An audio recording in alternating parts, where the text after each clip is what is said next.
আমন্ত্রণ সব খবরে আপনাদের সঙ্গে আছি দেবাশিস রঞ্জন সরকার। নারায়ণগঞ্জ সিটি কর্পোরেশনের সাবেক মেয়র সেলিনা হায়াৎ আইভীর মুক্তির পর তার বাড়ির সামনে নজরদারি বাড়িয়েছে পুলিশ। স্থাপন করা হয়েছে আধুনিক ক্লোজ সার্কিট ক্যামেরা। এছাড়া সাদা পোশাকে পুলিশের টহলও রয়েছে সেখানে।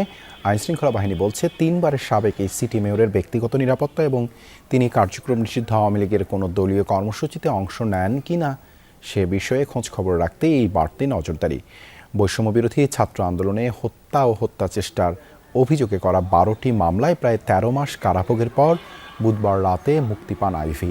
গাজীপুরের কাশিমপুর কেন্দ্রীয় মহিলা কারাগার থেকে রাতে নারায়ণগঞ্জের দেওভোগে নিজ পৈতৃক বাড়ি চুনকা কুটিরে ফেরেন। মুক্তির পর সকাল থেকে তার আত্মীয় ও ঘনিষ্ঠরা চুনকা কুটিরে আসতে শুরু করেন। পরিবারের সদস্যরা বলছেন প্রশাসনিক চাপ ও নিরাপত্তার কারণে বাড়িতে আসা লোকজনের সংখ্যা সীমিত রাখার চেষ্টা করা হচ্ছে। এরপরও বিভিন্ন এলাকা থেকে নেতাকর্মী ও শুভাকাঙ্ক্ষীরা আইভীর খোঁজ খবর নিতে আসছেন।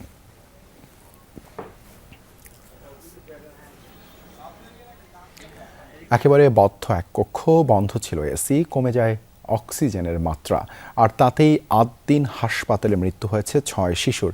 স্বাস্থ্য অধিদপ্তরের তদন্ত প্রতিবেদনে উঠে এসেছে এই চিত্র। পাশাপাশি পোস্ট অপারেটিভ ওয়ার্ডে চিকিৎসক না থাকা ও নার্সদের অবহেলার প্রমাণ পেয়েছে তদন্ত কমিটি।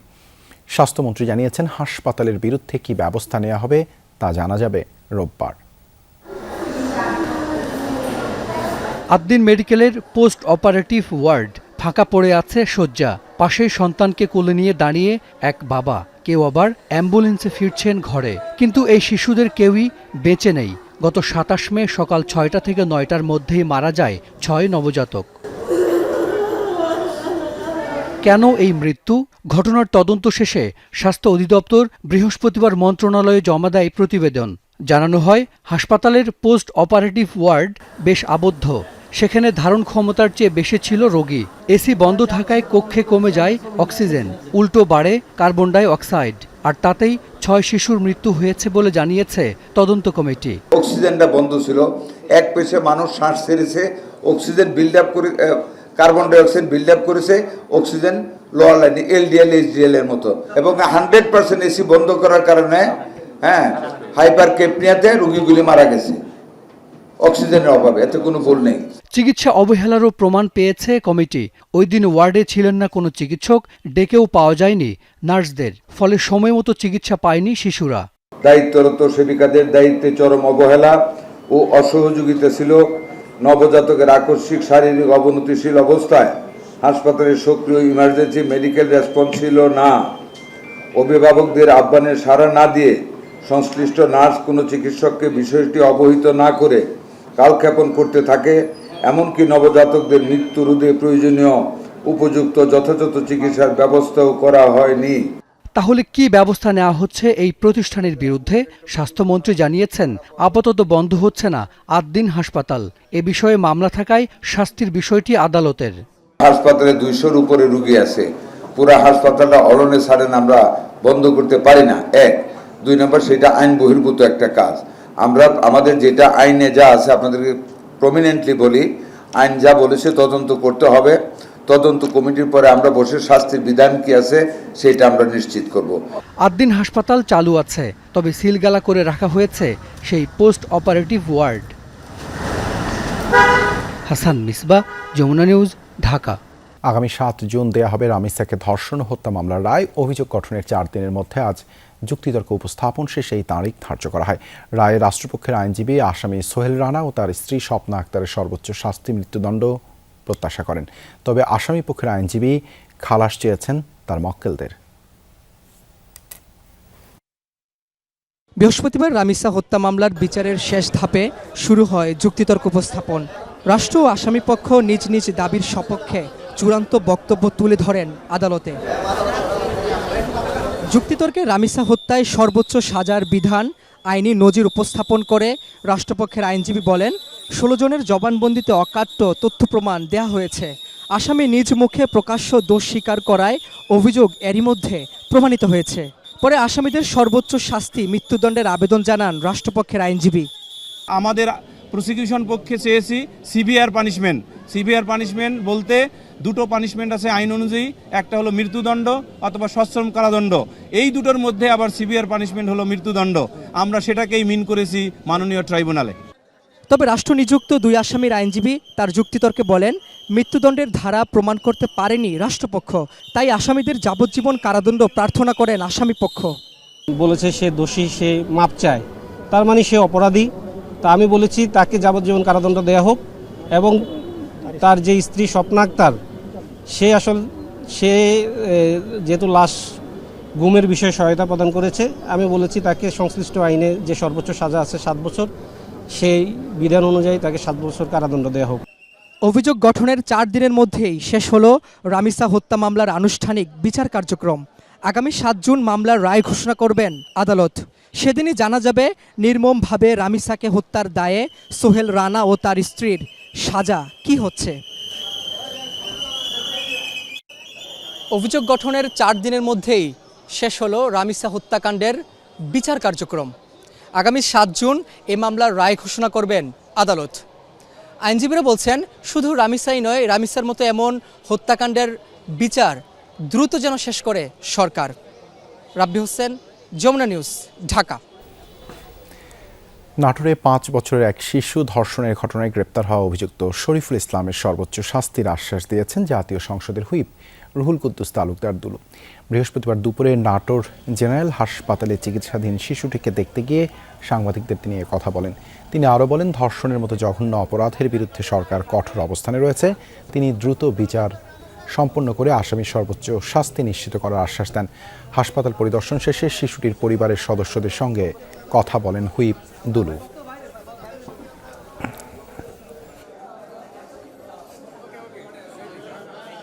আমরা সবাই মিলে এই ক্রিমিনালের বিরুদ্ধে দ্রুত ব্যবস্থা গ্রহণ করে জাস্টিস, যেটা বিচার, আইনের আওতায় যেটা বিচার বলে, তা কার্যকর করার জন্য সর্বোত্তম পদক্ষেপ আমরা গ্রহণ করব। এবার রাজধানীর মিরপুরের 6 নম্বরের একটি বাসা থেকে একাকী বসবাসরত এক নারীর মরদেহ উদ্ধার হলো। এ ঘটনায় মামলা হয়েছে আজ। পুলিশ জানায়, গত মঙ্গলবার জরুরি সেবা 999-এ খবর পেয়ে পল্লবী থানার পুলিশ ঘটনাস্থলে গিয়ে 55 বছর বয়সী সেলিনা আফরোজের মরদেহ উদ্ধার করে। ময়নাতদন্ত মামলার পর বিষয়টি জানাজানি হয়। সেলিনা আফরোজ প্রায় 12 বছর আগে কানাডা থেকে দেশে ফিরে বাবার ফ্ল্যাটে একাই বসবাস শুরু করেন। তার স্বামী ও এক ছেলে ও 2 মেয়ে বর্তমানে কানাডায় অবস্থান করছেন। ফ্ল্যাটের দরজা খুলে স্বজনরা তার মরদেহ দেখতে পেয়ে পুলিশকে খবর দেন। নিহতের ভাতিজা বাদী হয়ে পল্লবী থানায় অপমৃত্যুর মামলা দায়ের করেছেন। তিস্তা মহাপরিকল্পনা বাস্তবায়নে উচ্চ পর্যায়ের 8 সদস্যের বিশেষজ্ঞ কমিটি গঠনের সিদ্ধান্ত হয়েছে। আগামী 1 থেকে 1.5 মাসের মধ্যে প্রতিবেদন দেবে ওই কমিটি। এসব কথা জানিয়েছেন পানি সম্পদ মন্ত্রী শহীদ উদ্দিন চৌধুরী অ্যানি। তিনি আরও জানান, তিস্তা মহাপরিকল্পনা বাস্তবায়নের অংশ হিসেবে বিভিন্ন মন্ত্রণালয় ও বিভাগের কর্মকর্তাদের সঙ্গে আজ বৈঠক করেছেন প্রধানমন্ত্রী তারেক রহমান। সেখানেই এসব বিষয়ে সিদ্ধান্ত হয়েছে। দেশের উত্তরাঞ্চলের জীবন জীবিকার সঙ্গে জড়িত তিস্তা নদী, কিন্তু বছরের বেশিরভাগ সময় পানি সংকট, আবার বর্ষায় ভাঙন ও বন্যা। এসব সমস্যা সমাধানে তিস্তা মহাপরিকল্পনা বাস্তবায়নে কাজ শুরু করেছে সরকার। এ বিষয়ে প্রধানমন্ত্রীর নেতৃত্বে তিস্তা অববাহিকায় সমন্বিত পানি ব্যবস্থাপনা বিষয়ক বৈঠকে বিভিন্ন মন্ত্রণালয়ের উপদেষ্টা, মন্ত্রী, প্রতিমন্ত্রী এবং তিস্তা অঞ্চলের প্রতিনিধিরা অংশ নেন। সমন্বিত ব্যবস্থাপনাটাকে কিভাবে দ্রুত গতিতে শেষ করা যায়, বিশেষজ্ঞ টিম তারা কাজ শুরু করেছে। আমরা এর পাশাপাশি আরেকটা বিশেষজ্ঞ কমিটি 8 সদস্য বিশিষ্ট আমরা করেছি। আগামী প্রায় 1-1.5 মাসের মধ্যেই ওরা একটা রিপোর্ট দিবে আমাদেরকে। মন্ত্রী জানান, প্রধানমন্ত্রীর নির্দেশনায় দ্রুততম সময়ে পরিকল্পনাটি দৃশ্যমান অগ্রগতি নিশ্চিত করার চেষ্টা চলছে। মাননীয় প্রধানমন্ত্রী তাগিদ দিয়েছেন, উনিও ইতিমধ্যে ঘোষণা করেছেন যে এই তিস্তা মহাপরিকল্পনা আমাদের যে কাজটি সম্পন্ন করা দরকার খুব দ্রুততম সময়ের মধ্যে কবে নাগাদ করতে পারবো। সেই হিসাবে আমরা আজকে এই মিটিংটা করে খুব পজিটিভলি জনস্বার্থে যা দরকার তিস্তা পাড়ের যারা বসবাস করেন তাদের জন্য, দেশের জন্য, সেটিকে আমরা প্রায়োরিটি দিচ্ছি। কৃষি, সেচ ও নদী ব্যবস্থাপনার দীর্ঘমেয়াদী সমাধান নিশ্চিত করাই এ প্রকল্পের লক্ষ্য বলে জানান প্রতিমন্ত্রী। ব্যারেজ এবং পানি সংরক্ষণ করা, এটাই হচ্ছে আমরা ফার্স্ট প্রায়োরিটি দিচ্ছি। কেন্দ্র থেকেও আমাদের মন্ত্রী সহ আমরা একটা টিম সেখানে ভিজিট করব। সেখানেও আমরা ভিজিটের মধ্য দিয়েই আমরা দ্রুততার সঙ্গে মাননীয় প্রধানমন্ত্রীর যে বিশেষ করে নির্বাচন ইস্তেহারের যে কমিটমেন্ট, সেটা আমরা অবশ্যই অল্প সময়ের ভিতরে আপনার দৃশ্যমান দেখতে পাবো। দুর্যোগ ব্যবস্থাপনা ও ত্রাণ মন্ত্রণালয় বলছে, প্রকল্প বাস্তবায়নের জন্য বিশেষজ্ঞ প্রকৌশলী এবং সংশ্লিষ্ট প্রতিষ্ঠানগুলোর সমন্বয়ে কাজ এগিয়ে চলছে। অর্থায়ন তো আমরা আমাদের জিওবি থেকেও করতে পারি, এটা তো খুব বড় বিষয় না। এটি তো 10 বছরের পরিকল্পনা রয়েছে, সেখানে বলা হয়েছে যে 12 থেকে 13,000 কোটি টাকা লাগবে। আমি এটা কিছু মনে করি না, তবে টেকনিক্যাল সাপোর্ট হয়তো বহির্বিশ্বের নিতে হতে পারে, সেটি পরীক্ষা করে আমরা দেখব যে কোন দেশের থেকে এটা টেকনিক্যাল সাপোর্ট নেওয়া যেতে পারে। আমি আজকের সভা থেকে আশান্বিত যে অল্প সময়ের ভিতরে আমরা হয়তো এটাকে একটা জাতির সামনে তুলে ধরতে পারবো। তিস্তা মহাপরিকল্পনা বাস্তবায়ন হলে এ অঞ্চলের জীবনমান ও কৃষি অর্থনীতিতে ব্যাপক পরিবর্তন আসবে বলে মনে করছে সরকার। রাজীব আহমেদ, যমুনা নিউজ, ঢাকা। বাংলাদেশের সঙ্গে রাজনৈতিক ও কৌশলগত সম্পর্ক তা বাড়াতে 3 দিনের সফরে ঢাকায় এসেছেন তুরস্কের পররাষ্ট্রমন্ত্রী হাকান ফিদান। সফরকালে তিনি প্রধানমন্ত্রীর সঙ্গে সৌজন্য সাক্ষাৎ করবেন। সরকারের নীতি নির্ধারকদের সঙ্গে বৈঠকের পাশাপাশি রাজনৈতিক নেতাদের সঙ্গে আনুষ্ঠানিক আলোচনার কথা রয়েছে। এছাড়া রোহিঙ্গা ক্যাম্পও পরিদর্শন করবেন তুরস্কের পররাষ্ট্রমন্ত্রী। শনিবার প্রধানমন্ত্রীর সঙ্গে তুরস্কের পররাষ্ট্রমন্ত্রী হাকান ফিদানের বৈঠক হওয়ার কথা রয়েছে। 2020 সালের ডিসেম্বরের পর এটি বাংলাদেশের তুরস্কের কোনো পররাষ্ট্রমন্ত্রীর প্রথম সফর। একই সঙ্গে বিএনপি নেতৃত্বাধীন সরকার দায়িত্ব নেওয়ার পর গুরুত্বপূর্ণ কোনো দেশের পররাষ্ট্রমন্ত্রীর এটিই প্রথম ঢাকা সফর। সফরের আলোচনায় বাণিজ্য ও বিনিয়োগের পাশাপাশি প্রতিরক্ষা, সহযোগিতা, নিরাপত্তা সংলাপ এবং আন্তর্জাতিক ইস্যুতে সমন্বয় গুরুত্ব পেতে পারে। রাজনৈতিক নেতৃত্বে পরিবর্তন আসায় বাংলাদেশের সাথে আগের ঋণ সমঝোতা নিয়ে আর এগোবার সুযোগ নেই বলে জানিয়েছেন আইএমএফ। ওয়াশিংটনের সংবাদ সম্মেলনে আইএমএফের যোগাযোগ পরিচালক জুলি কোজাক বলেন, এসব বিষয়ে নতুনভাবে আলোচনা হবে সরকারের সাথে। রাজস্ব আহরণ, ব্যাংকিং খাত ও মূল্যস্ফীতি নিয়ে এখনও অনেক চ্যালেঞ্জ মোকাবেলা বাকি বলে জানান তিনি। বলেন, বাংলাদেশের সামষ্টিক অর্থনীতি ও রাজনৈতিক পরিবেশ বদলেছে, সেজন্য পুরনো স্কিম ধরে না রেখে নতুন অর্থায়ন নিয়ে আলোচনা জরুরি। তাই আগামীতে এসব নিয়ে যৌথভাবে কাজ করার সুযোগ রয়েছে। আইএমএফ বাংলাদেশের অন্তর্ভুক্তিমূলক উন্নয়নে গুরুত্ব দেয়, পাশাপাশি ঢাকায় নতুন মিশনের সাথে আলোচনায় এসব বিষয়ে গুরুত্ব দেওয়া হবে।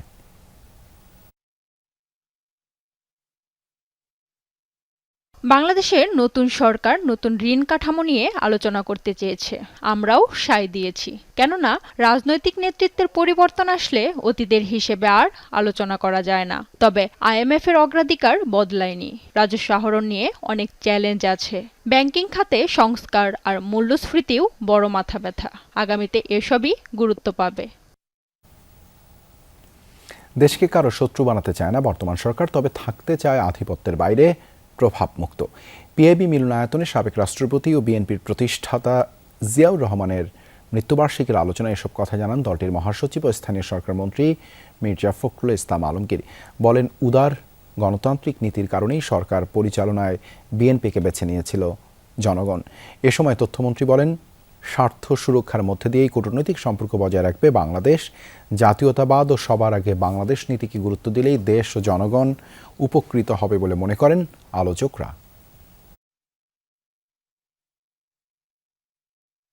বাংলাদেশকে কারো শত্রু বানাতে চাননি, তিনি সবার সঙ্গে মিত্রতা সৃষ্টি করার চেষ্টা করেছেন এবং বেশিরভাগ ক্ষেত্রে সফল হয়েছেন। আমদানির উৎস চীন, ভারত, রপ্তানির ডেস্টিনেশন ইউরোপ, আমেরিকা এবং আমার বিদ্যুৎ এবং জ্বালানির ক্ষেত্রে সবচেয়ে বেশি নিরাপত্তা হচ্ছে যেখান থেকে আমি জ্বালানি আমদানি করি। আমাকে এমন একটা নীতি বের করতে হবে এই সমস্ত কম্পোনেন্টকে আমি যাতে অ্যাসেম্বল করতে পারি। বাড়ছে না নিম্ন আয়ের গ্রাহকদের বিদ্যুৎ বিল। আসাবিকে লাইফলাইন এবং অর্থাৎ 50 এবং 75 ইউনিট পর্যন্ত ব্যবহার করলে বহাল থাকবে আগের দাম। বিদ্যুৎ বিভাগের অনুরোধের পর এই সিদ্ধান্ত নিয়েছে Bangladesh energy regulatory commission BERC. এর ফলে বাড়তি বিলের ঝক্কি নিতে হবে না নিম্ন ও নিম্ন মধ্যবিত্ত গ্রাহকদের।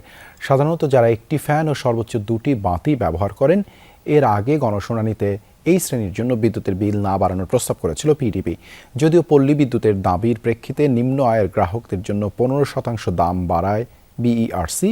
পরে বৃহস্পতিবার এক চিঠিতে বিদ্যুৎ বিভাগ জানায়, নতুন দরে নিম্ন আয়ের মানুষদের ব্যয় অনেক বেড়ে যাবে, সেই প্রেক্ষিতে দাম বাড়ানোর সিদ্ধান্ত থেকে সরে আসে বিইআরসি। জুন থেকে এই সিদ্ধান্ত কার্যকর হবে।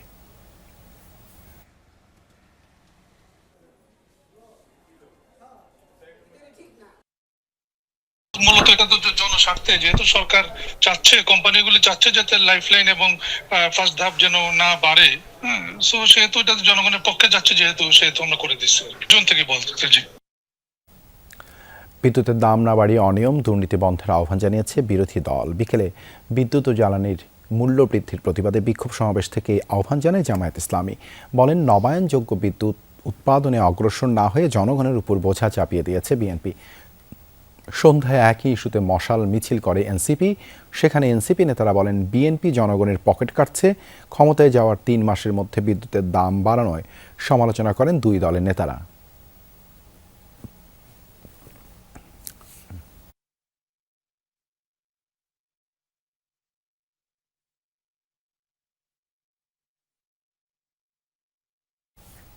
বাজেটে তরুণদের অংশীদারিত্ব নিশ্চিত করতে না পারলে বিএনপির পরিণতি আওয়ামী লীগের মতোই হবে বলে মন্তব্য করেছেন জাতীয় নাগরিক পার্টির মুখ্য সমন্বয়ক Nasir Uddin Patwari.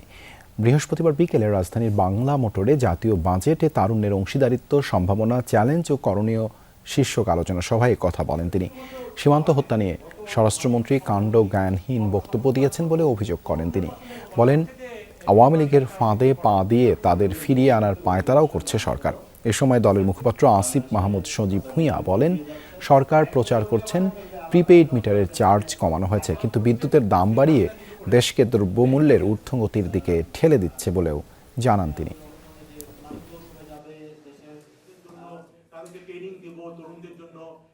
International বাউন্ডারিতে enforcement agency যদি কাউকে হত্যা করে, তাহলে সেটা অবশ্যই বর্ডার কিলিং হবে। রোড ট্যাক্স তো দিই রোডে যে আমরা চলাচল করি সেটার জন্য, রোডটা যেন ভালো হয় এবং আরও স্মুথলি আমরা চলাচল করতে পারি, আমাদের ট্রাফিক জ্যাম যেন কমে আসে। তো সেইখানে কোনো ডেভেলপমেন্ট আসলে নাই, সেটা নিয়ে কোনো রূপরেখা আমরা দেখি না। তাপপ্রবাহের পর বৃষ্টি ঝরেছে কয়েক জেলায়, সাথে ঝরে গেছে প্রাণ। বৃষ্টির সময় 7 জেলায় বজ্রাঘাতে নারী শিশু সহ মারা গেছেন 14 জন। এর মধ্যে চাঁপাইনবাবগঞ্জেই প্রাণ গেছে 6 জনের। চাঁপাইনবাবগঞ্জের 3 উপজেলায় বিকেলে বৃষ্টির সময় পৃথক ঘটনায় তাদের মৃত্যু হয়। নিহতরা হলেন আবদুল্লাহ, হাসান আলী লালু, মাহমুদা আক্তার, সাদিয়া খাতুন, মেজবাউল এবং সুমি আরা বেগম। পুলিশ জানায়, শিবগঞ্জে নিহত 3 জন বাড়ির পাশের আম বাগানে আম কুড়াতে গিয়ে বজ্রাঘাতের শিকার হন। ঘটনাস্থলেই তাদের মৃত্যু হয়। সদর উপজেলায় বৃষ্টির মধ্যে মাঠ থেকে গরু আনতে গেলে বজ্রাঘাতে গুরুতর আহত হন আবদুল্লাহ। পরে স্থানীয়রা তাকে চাঁপাইনবাবগঞ্জ জেলা হাসপাতালে নিয়ে গেলে কর্তব্যরত চিকিৎসক তাকে মৃত ঘোষণা করেন। অন্যদিকে নাচল উপজেলা ঘাস কাটতে ও আম কুড়াতে গিয়ে বজ্রপাতে মারা যান সুমি আরা বেগম ও হাসান আলী লালু। এছাড়াও বজ্রপাতে ময়মনসিংহে 2, দিনাজপুরে 2, চুয়াডাঙ্গায় 1, শেরপুরে 1, লালমনিরহাটে 1 ও নীলফামারীতে 1 জনের মৃত্যু হয়েছে। ময়মনসিংহের নান্দাইলে জমি নিয়ে বিরোধকে কেন্দ্র করে দুপক্ষের মধ্যে সংঘর্ষ, ধাওয়া পাল্টা, দোকানপাটের ভাঙচুর ও লুটপাটের ঘটনা ঘটেছে। পরিস্থিতি নিয়ন্ত্রণে আনতে 8 রাউন্ড ফাঁকা ও এলাকায় 144 ধারা জারি করেন উপজেলা প্রশাসন। বৃহস্পতিবার সকালে উপজেলার খাড়ুয়া ইউনিয়নের খাড়ুয়া বাজার এলাকায় এই সংঘর্ষের ঘটনা ঘটে। পুলিশ জানায়, উপজেলার খাড়ুয়া গ্রামের আব্দুর রৌফ ও নরেন্দ্রপুর গ্রামের শওকত আলীর মধ্যে প্রায় 30 বছর ধরে 2% জমি নিয়ে বিরোধ চলে আসছে। এই সংক্রান্ত একটি মামলা আদালতে বিচারাধীন রয়েছে। এর মধ্যে এই সংঘর্ষের ঘটনা ঘটে। খবর পেয়ে পুলিশ ঘটনাস্থলে পৌঁছে পরিস্থিতি নিয়ন্ত্রণে আনে। দোকানে বাকির টাকা পরিশোধ না করাকে কেন্দ্র করে টাঙ্গাইলে 2 গ্রামের বাসিন্দাদের মধ্যে সংঘর্ষে 1 জন নিহত হয়েছেন, আহত হয়েছেন 15 জন। বৃহস্পতিবার বিকেলে ভুয়াপুর উপজেলার জগৎকুড়া ও গোপালপুর উপজেলার গোলপ্যাঁচা গ্রামের মধ্যে সংঘর্ষের ঘটনা হয়। পুলিশ জানায়, দোকানে বাকির টাকা পরিশোধ না করা নিয়ে গত 22 এপ্রিল 2 গ্রামের বাসিন্দাদের মধ্যে সংঘর্ষ হয়েছিল। এরই জেরে বিকেলে আবারও দুপক্ষ সংঘাতে জড়ায়। ভাঙচুর করা হয় বেশ কয়েকটি দোকানপাট ও বাড়িঘর। এ সময় কালাম তালুকদার নামে এক ব্যক্তি নিহত হন। আহত হন অন্তত 15 জন। পরে তাদের হাসপাতালে ভর্তি করা হয়। বর্তমানে ঘটনাস্থলে অতিরিক্ত পুলিশ মোতায়েন করা হয়েছে।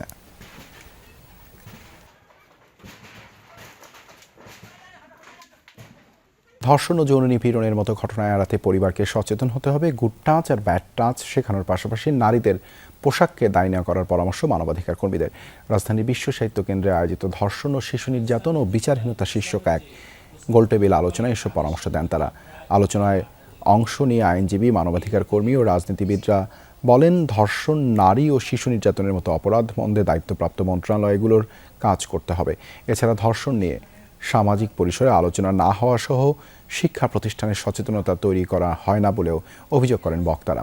সেই সাথে ধর্ষণের ঘটনায় ভুক্তভোগীকে দোষারোপ করার অভ্যাস থেকে বের হয়ে আসার আহ্বান জানান তারা। বাংলাদেশে কেউ স্বীকার করুক আর না করুক, মোর দ্যান মেজরিটি, মানে আমি বলবো যে 51% অনেক বেশি শিশু কন্যারা ঘরের ভেতরেই সেক্সুয়াল হ্যারাসমেন্টের শিকার শৈশবে হয়ে যান। শুধুমাত্র আইনটা থাকলো, কিন্তু তারপরে সেটা বাস্তবায়ন করার জন্য যেই আইন প্রয়োগকারী সংস্থাগুলো, যেই বিচার বিভাগ এটা বাস্তবায়ন করবেন, তাদের ক্ষেত্রে যদি ট্রেনিংটা না থাকে, স্কিল ডেভেলপমেন্ট না থাকে, ক্যাপাসিটি ডেভেলপমেন্ট না থাকে, তাহলে তো আর আমরা সেই আইনটার বাস্তবায়নটা দেখব না। দেশের পরিবহন খাতে পরিবেশ বান্ধব প্রযুক্তির নতুন সংযোজন করল Akij venture group. Akij venture Eid fest 2026-এ Akij renewable energy and automobiles limited উন্মোচন করেছে দুটি নতুন ইলেকট্রিক ভেহিকেল, BAW M8 ও BAW E7 Pro। বৃহস্পতিবার হাতিরঝিল অ্যাম্পি থিয়েটারে গাড়ি দুটির উদ্বোধন করেন আকিজ ভেঞ্চার গ্রুপের চেয়ারম্যান শেখ শামীম উদ্দিনের মা মনোয়ারা বেগম। আধুনিক প্রযুক্তি নির্ভর এই গাড়ি দুটির জ্বালানি খরচ কমানোর পাশাপাশি বায়ু দূষণ রোধে ভূমিকা রাখবে। একই সঙ্গে electric truck, 3 wheeler, smart charging station ও ব্যাটারি সোয়াপিং অবকাঠামো গড়ে তোলার পরিকল্পনার কথাও জানিয়েছে আকিজ ভেঞ্চার গ্রুপ। অনুষ্ঠানে চেয়ারম্যান শেখ শামীম উদ্দিন বলেন, এই উদ্যোগ দেশের টেকসই যোগাযোগ ব্যবস্থা গড়ে তুলতে সহায়ক হবে। কুমিল্লার 14 গ্রামে গ্রামবাসীর উপর মাদকসেবী ও ব্যবসায়ীদের সংঘবদ্ধ হামলার প্রতিবাদে মানববন্ধন ও বিক্ষোভ হয়েছে। বৃহস্পতিবার দুপুরে উপজেলার মুন্সিরহাটের যাত্রাপুর মসজিদের সামনে এই মানববন্ধন ও বিক্ষোভ করে গ্রামবাসী। এ সময় তারা অভিযোগ করেন, সম্প্রতি মাদক সেবনের সময় বহিরাগত 3 জন ও স্থানীয় একজনকে আটক করে পুলিশে দেয় এলাকাবাসী। এরই জের ধরে গত মঙ্গলবার উপজেলার দোয়েল চত্বরের সামনে যাত্রাপুর গ্রামের 3 যুবকের উপর অতর্কিত হামলা চালিয়ে গুরুতর আহত করে মাদক কারবারিরা। চিকিৎসা শেষে ফেরার পথে আবারও আহতদের পাশাপাশি গ্রামবাসীর উপর হামলা চালিয়ে 7 জনকে জখম করে। এই ঘটনায় হামলাকারীদের বিরুদ্ধে মামলা করা হলে বিভিন্নভাবে হুমকি ধামকি দিচ্ছে অভিযুক্তরা। এই ছিল সব খবরের আজকের আয়োজনে। এতক্ষণ সাথে থাকার জন্য ধন্যবাদ সবাইকে।